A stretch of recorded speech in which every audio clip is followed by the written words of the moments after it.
মার্কিন president Donald ট্রাম্পের বক্তব্য নিয়ে ইউএসএইডের অনুদান নিয়ে এখন রীতিমতো ঝড় বইছে একই সঙ্গে ভারত এবং বাংলাদেশে। তিনি যে বললেন যে বাংলাদেশে $29 মিলিয়ন দেওয়া হয়েছে রাজনৈতিক পরিমণ্ডল শক্তিশালীকরণের জন্য ইউএসএইডের ফান্ড থেকে, এবং একই কথা বলেছেন যে ভারতেও ভোটার উপস্থিতি বাড়ানোর জন্য $21 মিলিয়ন দেওয়া হয়েছে।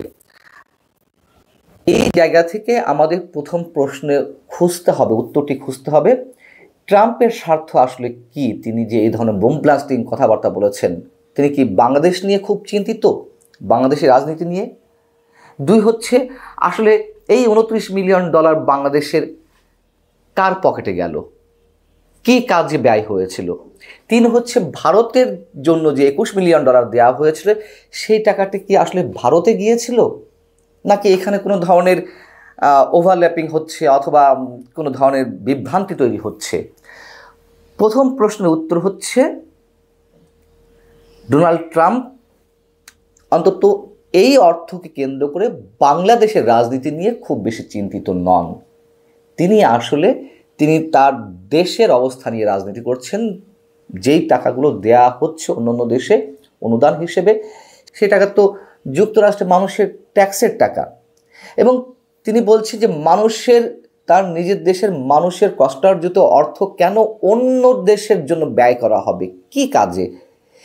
এবং তিনি একই সঙ্গে বোঝাতে চাইছেন এটুকু যে ডিপ স্টেট নিয়ে যে কথাবার্তাগুলো হচ্ছে, সেই ডিপ স্টেটের সঙ্গে তিনি আসলে একমত নন, তার দল এতে বিশ্বাসী নয়। বাইডেন প্রশাসনই ডিপ স্টেট নিয়ে খেলাধুলা করেছে বিভিন্ন জায়গায়, এবং তার অংশ হিসেবে বাংলাদেশেও শেখ হাসিনা সরকারের পতনের জন্য এই টাকা বা এই বিশাল অঙ্কের যে অনুদান সেটি ব্যয় হতে পারে। এবং একই সঙ্গে ভারতের বিষয়টিও ভারত ক্লিয়ার করার চেষ্টা করেছে। সেগুলো কি আমি একদিন আগে আপনাদেরকে জানিয়েছি ইন্ডিয়ান এক্সপ্রেসের একটি রিপোর্ট নিয়ে, যে তারা অনুসন্ধানে একটি রিপোর্ট করেছে এই $21 মিলিয়ন আসলে ভারতে গেছে নাকি বাংলাদেশে এসেছে। একটু যদি আমরা পয়েন্ট ধরে ধরে আলোচনা করি, বিষয়টা ক্লিয়ার হবে। এবং টাকাটি আসলে কে নিয়েছে বাংলাদেশে? তিনি যে বললেন বাংলাদেশে একটি ভুইফোর সংগঠন বা সংস্থা, যেখানে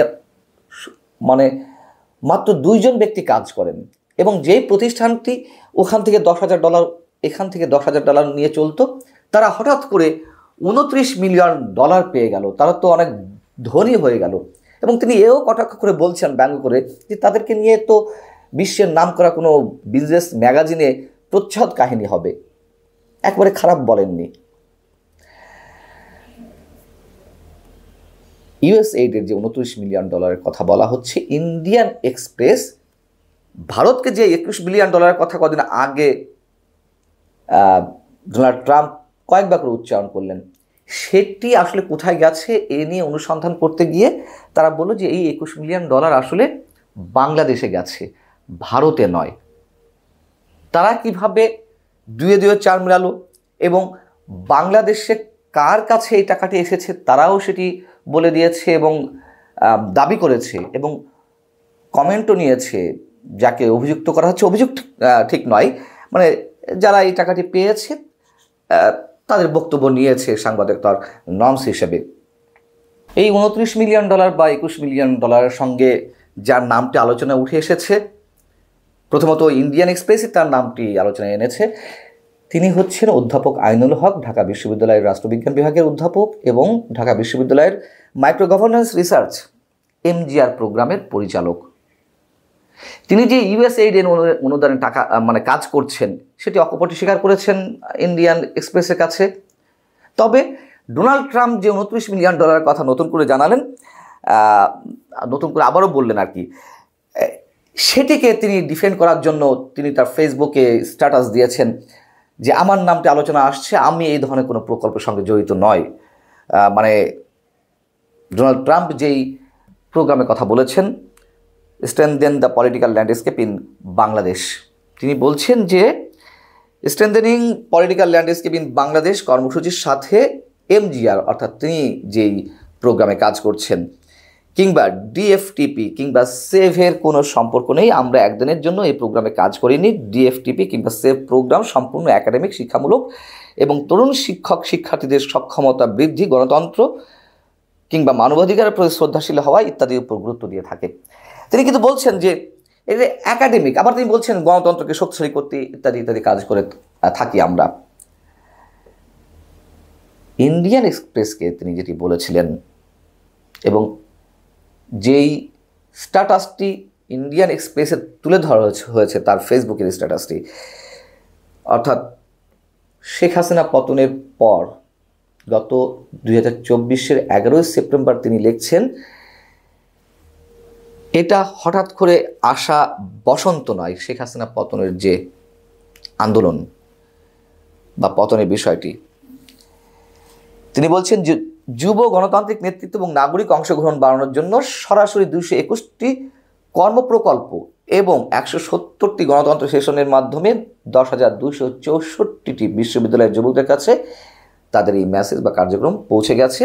এবং তিনি স্বীকার করেছেন নাগরিক প্রকল্পের অধীনে IFES এবং USAID বাংলাদেশের যে উদার সমর্থন এবং অংশীদারিত্ব ভিত্তিতে কাজ করছে, এটি তার সঙ্গে জড়িত।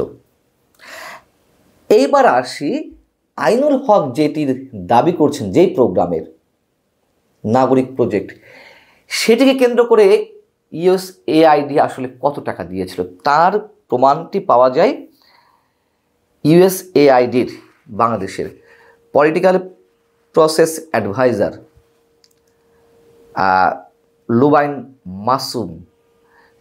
লুবাইন মাসুম তার লিঙ্কডইন পোস্টে দিচ্ছেন বা লিখেছেন, এটা 2 মাস আগে।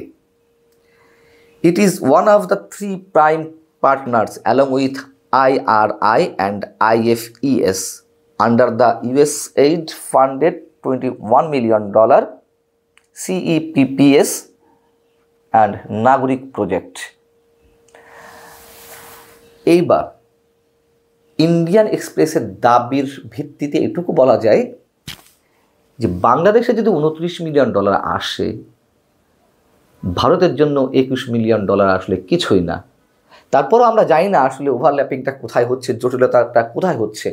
তবে আইনুল হক যে USAID টাকায়, মোটা অঙ্কের টাকায় কাজ করছেন, এটি বোঝা যায় স্পষ্ট।